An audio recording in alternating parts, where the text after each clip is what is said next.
Hello everyone, welcome back to Pix Plays Minecraft, and this is episode number 18, and today we're going to be doing something a little bit different because I did a little bit of exploring off camera, looking for materials to finish off the Ramsfell brewery, which I have now done, and you'll get a look at that hopefully towards the end of this episode. But I found a desert biome, which is something I've been looking for a very long time. Ever since episode, I think it was 15 or 16, it was called Quest for Cactus anyway, and I ended up going across the sea in that direction looking for a desert and finding an ocean monument instead, which I still haven't been back to, and I've been meaning to do that. But as you can see, I've been kind of stripping sand out of the local area a little bit, and I didn't want to do that too much because I didn't want to damage the landscape a great deal, and I decided that because of the way terrain generates in Minecraft now, from what I understand, there are different biome temperatures. So if you go through a jungle, that is because it's kind of a rainforest environment, it's a slightly hotter, more humid biome. On the other side of a jungle, you are more likely to find a biome that is still warm, so something like a desert. And it came through for me. I went through this jungle, came out to the other side, and there was a massive desert biome. So what I've done is I've dug a tunnel in the Nether that leads to the coordinates where I'm going to be placing a Nether portal. So today you're going to join me on this little journey out through the jungle to find the spot where I need to place this Nether portal. And there's a little surprise in the desert biome as well. It's not a temple, but I haven't really explored it that much. But on the other side of a desert biome, there is something else that I am really looking forward to exploring a little bit more. So we're going to go down the river. I haven't got a boat with me, and I'm probably not going to make one because this river is a little bit segmented. Like, it kind of flows down here, but then it'll stop. It'll come to a land break, and I don't want to have to keep getting in and out of the boat. So we're going to have a little bit of an explore. I'm actually going to kill some chickens along the way because chickens here do not have the boat. Still hanging on to that one from DV. Yeah, I need feathers because I haven't got an infinity bow yet, and to be honest, I'm kind of debating whether or not I want one to begin with, because having done the UHC with Voidbound, I kind of like the fact that flint is useful for something if you don't have an infinity bow, because if you've got an infinity bow, you always end up with a ton of flint, and you end up making about 100 flint and steels, and you don't know what to do with it all. There's just way too much of it for you. So what I've decided to do is hold off on getting an infinity bow for now and just see how I can do with like crafting arrows on a regular basis. I might get sick of it and go for an infinity bow eventually, but seeing as there are a few chickens around here, I felt like I would take advantage. And as you can probably see, I've gotten myself some boots with Depth Strider because it's making swimming upriver a lot more easy. And this is what I was talking about. See, it's got this break here where you'd have to get out of the boat and put the boat back down again in here, and it's got another couple of these along the routes, so I figured probably best not to use boats. Now, as with the last couple of episodes, I wanted to chat to you guys because it has been nice. It's been nice to actually get some discussion going, and the comments on the last episode were astonishing. They were so good, you guys. I seem to have picked discussion topics that everybody has like an opinion about, or they want to talk about a little bit, which is great, because I mentioned audience engagement in my last episode, and it really feels like people want to contribute to a discussion. So that has been fantastic. It's been great to see you guys' opinions on what you think makes a decent YouTube Let's Play, who you watch, that kind of thing. Most people said that vanilla Minecraft is pretty much 99% of the stuff they watch on YouTube, and to be honest, I'm kind of in the same boat. Like, I really enjoy a good vanilla Let's Play series, and sometimes people have got different approaches. They do a bit of building, they do more exploring and stuff like that.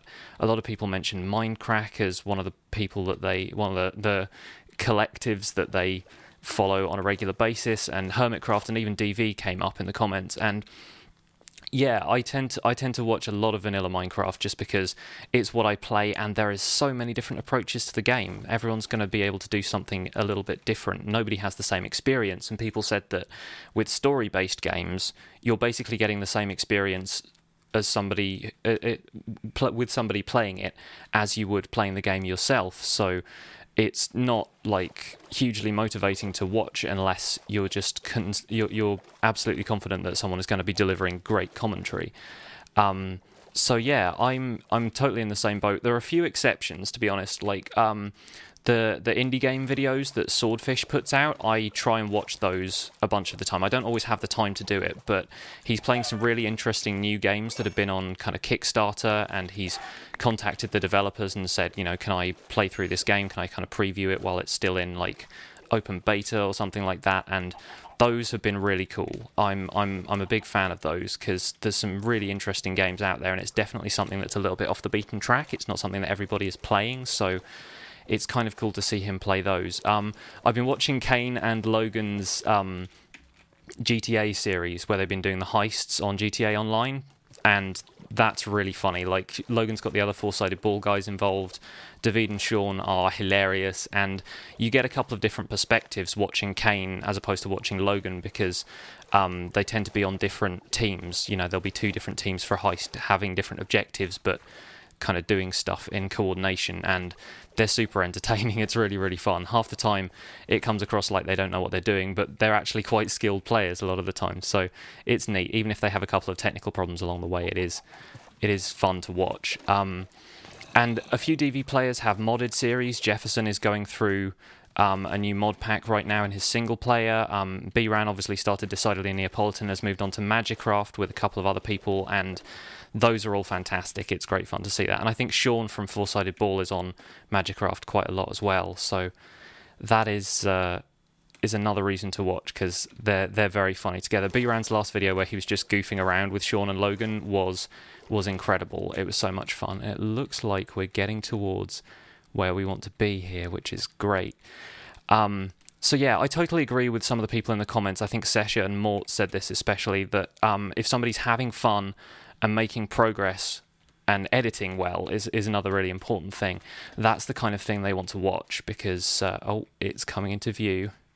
Yeah, this is what I was talking about. It's a desert, but then it transitions into one of those savanna biomes with acacia wood, and I don't have acacia in this world yet, so I'm so excited for this. I actually brought back a bit of cactus with me last time, because cactus was definitely the thing I wanted, and I brought some sandstone, because sandstone was one of the things I thought I will need this to get the Ramsfell brewery looking how I want it, and you will see why shortly. But yeah, this is the desert. I'm going to open up the F3 view in a minute and we will take a look at the coordinates to place the nether portal, but for a start let's just have a look around, because I want to keep talking. I have like 3 pages of notes in front of me right now. This is how much stuff I wanted to say, and say precisely.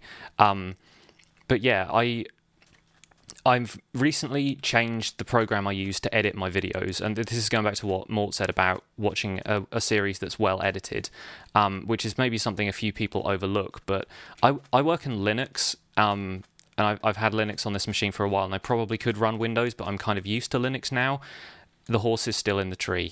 That was one of the other things that was really funny about coming here for the first time. There's this horse that's up in a tree and seems to be having the time of his life, so I'm going to leave him there for now. But anyway, I've moved from this editing program called OpenShot, which was what I started out using, to another program called Kden Live. I don't know if any of you guys are familiar with Linux. I won't bore you with the details if you're not, but Kden Live is just so much of a better program. It's allowed me to edit way better, much faster, and OpenShot used to crash all the time if I made more than a couple of edits in a video, so I could not have done my last Decidedly Vanilla episode using OpenShot. It just wouldn't have been possible. It would have been crashing every time I moved the cursor. And so Kden Live has been an absolute godsend for me. I'm so happy to be working with it now. Yeah, we're going to be fighting some mobs soon because the sun is going down and I do not have a bed.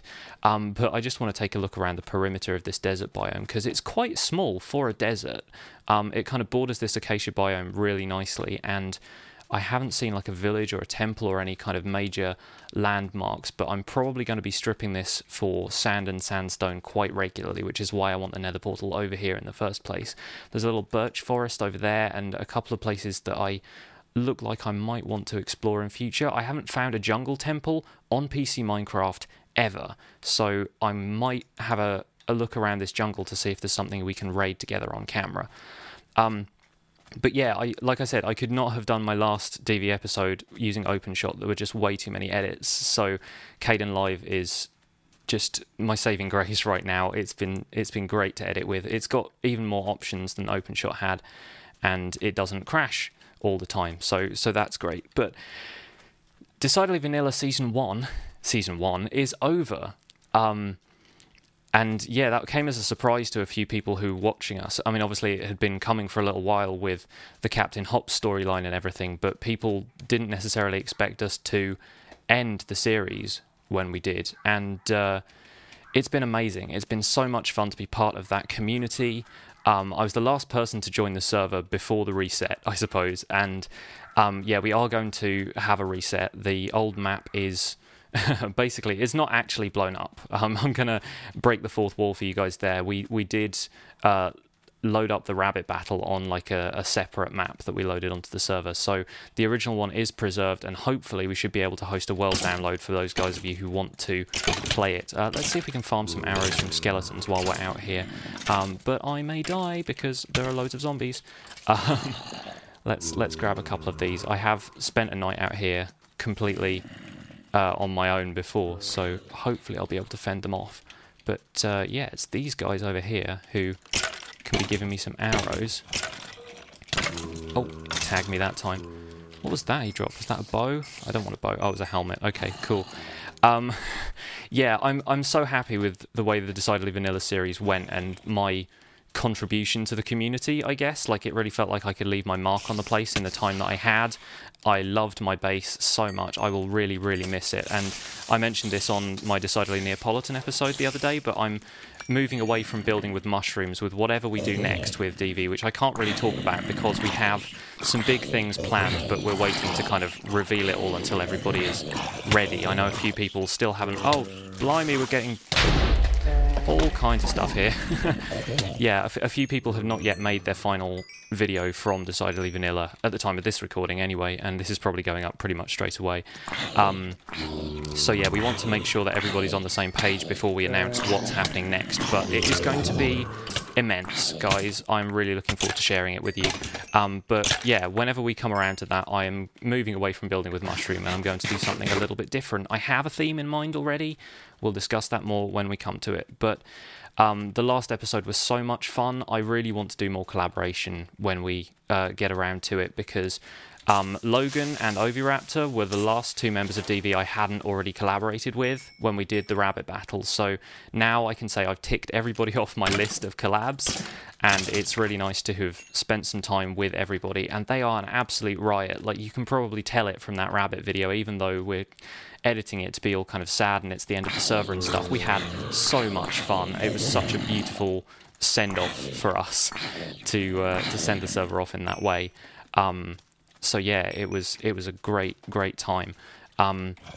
We've been talking about a map reset for a while, just in the chat, and I know B-Ran had been talking about it in some of his videos, that he was just getting tired of being at endgame for so long.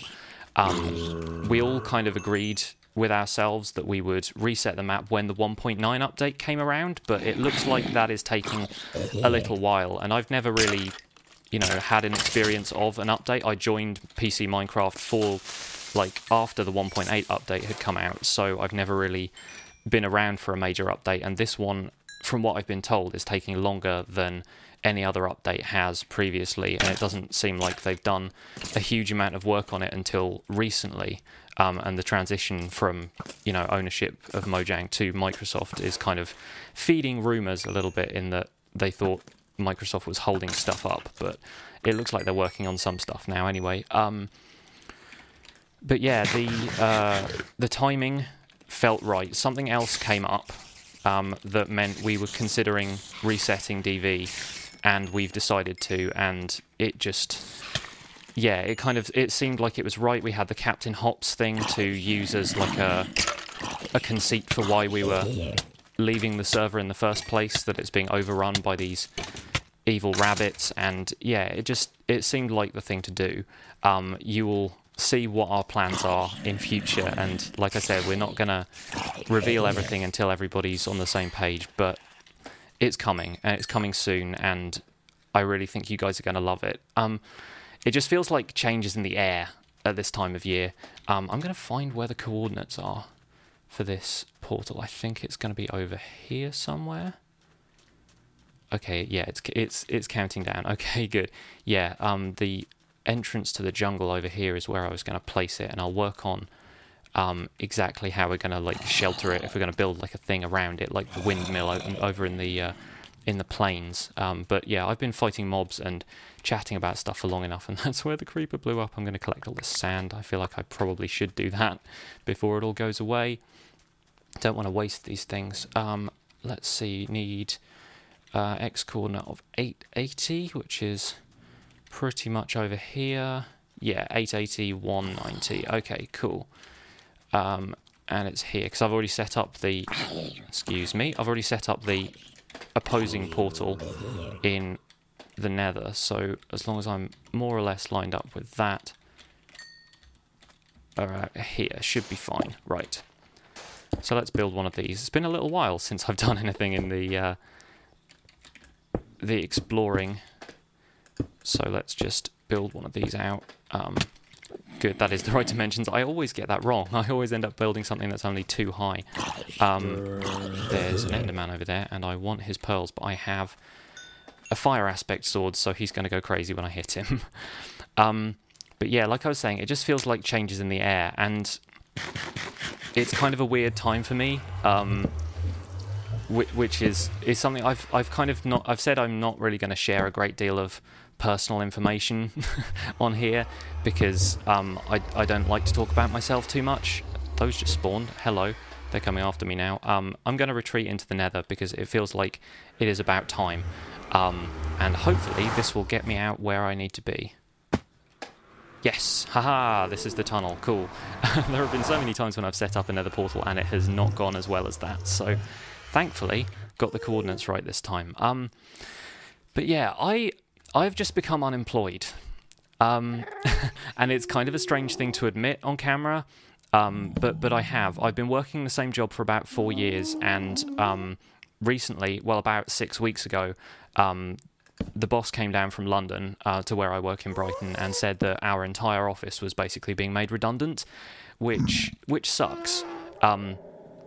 But thankfully, it's not like it is in the US, where the UK kind of has labour laws that basically mean you have to work a certain notice period if there are that many people affected by redundancy and stuff. By the way, gonna completely segue here. This whole area I'm probably going to make into a kind of nether hub, and it's not going to be like a flat nether hub like everybody else tends to do, because I've already built out this tunnel towards the southern plains, which I'm quite happy with. It's all like iced over and stuff. I don't want to move this entire thing, so the nether hub here is going to be a little bit different. It's going to have sort of spiral staircases. It's going to be a little bit winding. It's going to feel a little bit more like an eclectic house, just happens to be in the nether. But this is quite sheltered over here, so shouldn't be any ghasts spawning for now, and I'll work on making the area a little bit more pretty as we go along. But yeah, like I said, I'm lucky enough to have got like a notice period, so I've known about this for 6 weeks, and it's only recently come about that it was my last day of work. And I got a pretty decent severance package as well, so I'm okay. I don't want you guys to worry too much about me. I'm totally fine. I'm looking for more work in the Brighton area, and on the plus side, it does give me a little bit more time to focus on creating content for the channel in the meantime.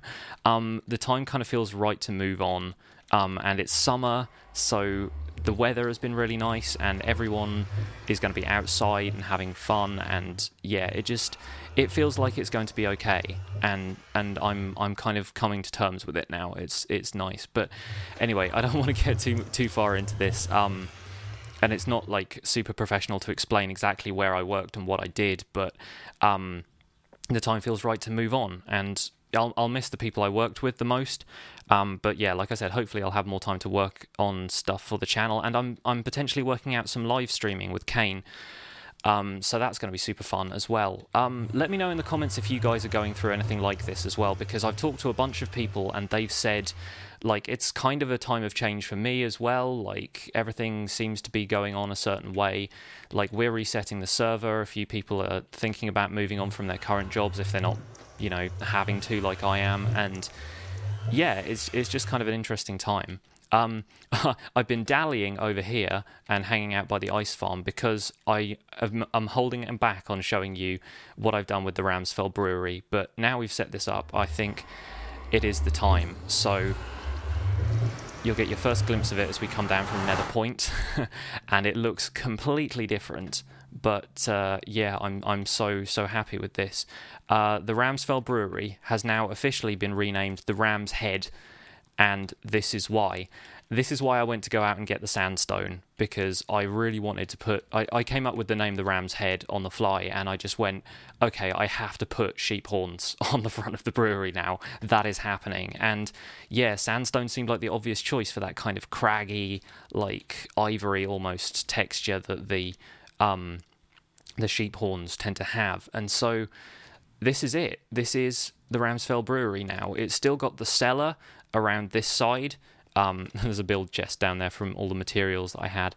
It's still got the cellar here. I haven't done a great deal with it yet, but it's got these little ladders coming down from trapdoors that are behind the bar inside, and I plan to build out this area a lot more, like I've mentioned in previous videos. But yeah, I've put the spruce pillars in a bunch of places and used them as beams as well, which I think looks really neat. And there's a couple of them in the roof as well. The roof is kind of an odd shape, to be honest, but I quite like it. Like, it doesn't look superb from down here, but you can't really see it. And it's kind of, it's almost like halfway between a dome and a sloped roof. It's not a kind of typical fantasy shape. Like, I see a lot of people making these fantasy buildings, like on the Minecraft Reddit and things, where the roof slopes to this insane point, and it just looks like you could store nothing up there. Like, it wouldn't work as an attic space, and the rain would run down it at like 100 miles an hour. It just looks kind of strange to me, and that's not necessarily the build style I want to go for, because I see that a lot, and I wanted to do something a bit different. So this is what I've got. Around the side here, this is one of my favourite touches of the entire thing. There's just a little bit of mossy stone just creeping out from underneath this little kind of stair thing that's supporting this side of the building.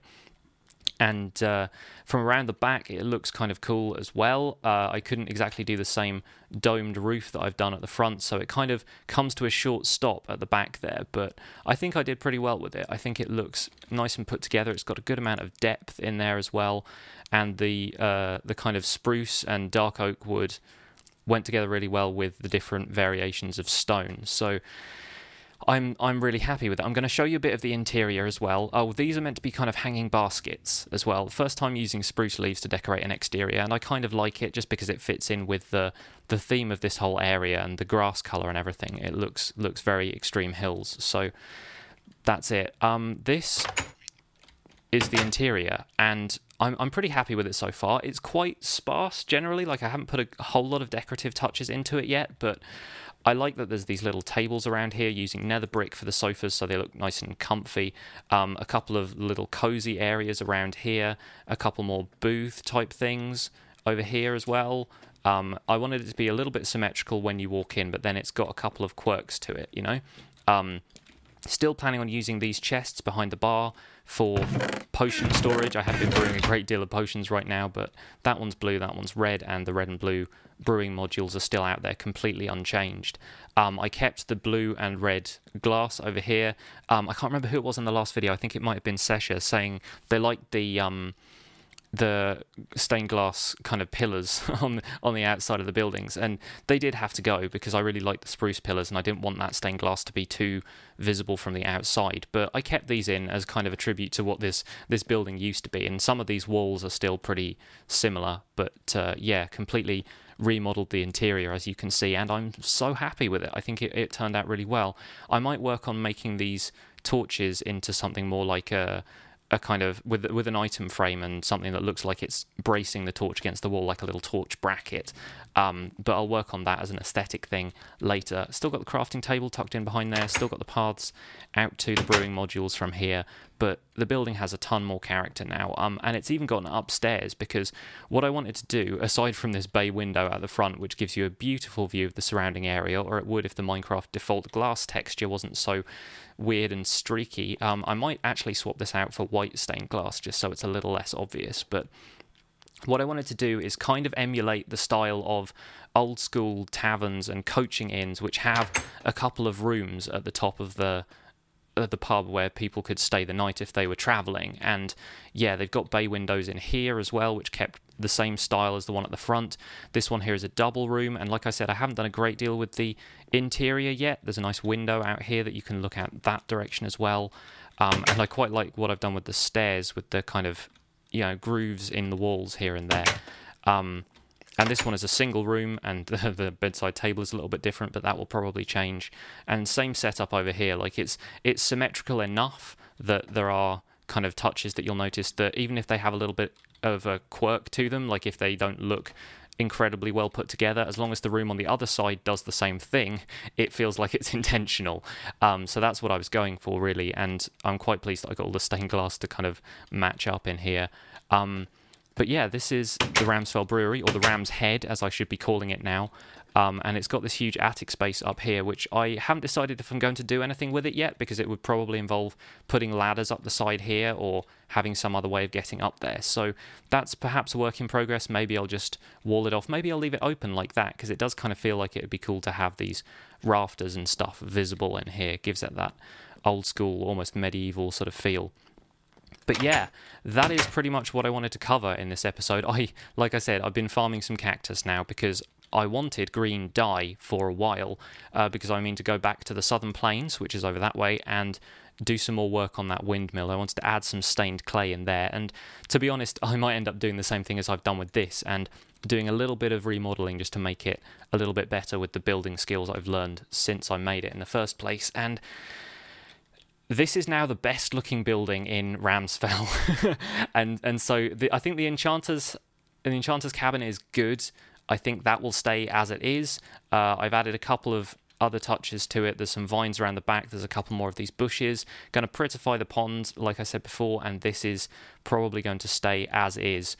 The spruce shack is going one of these days, and I don't know exactly when that will be, but it will go. It will go. These are the town notices, much as they were before. The Ram's Head is now open. Quick comment about this. If you see Ye, don't pronounce it Ye. That's an old character called a Thorn, which is supposed to be a TH sound. It sounds fun when you say Ye Ram's Head, so you know I'll forgive you if you say it that way. But it's meant to be the Ram's Head. But that's just me being a linguistic nerd. The storage facility, I don't know. It's okay. It's kind of blocky, serves its purpose for right now. I completely need to remodel the interior because this is not an efficient use of the space when it comes to chests, and I will be gathering a ton more materials if I'm going to continue building. Not sure if I like the continued use of melons in the walls now that I've learned a little bit more about building, but we'll see. We'll see. It's going to be fun working out what we can do with this area, and I definitely want to start putting paths in. This isn't going to feel like a place that has solid, straightforward roads. This is definitely going to be like a winding medieval path kind of place with a bit of dirt around the place. And if they add in those road like path blocks, the kind of really slightly indented paths that they have in Pocket Edition that they're planning to add in the 1.9 update, I will definitely start using those, because those would be great over there in the farming area, something like that. So much talking for one episode. Well, thank you guys for watching so much. I really appreciate all the support you've been showing in the comments, and it's been so much fun returning to Ramsfell and doing some of these episodes. I fully intend to keep doing this, even when exciting stuff with Decidedly Vanilla Season 2 kicks off. So I hope to see you guys for that as well. But for now, thank you so much for watching. I have been Pixlriffs. I'll see you guys soon.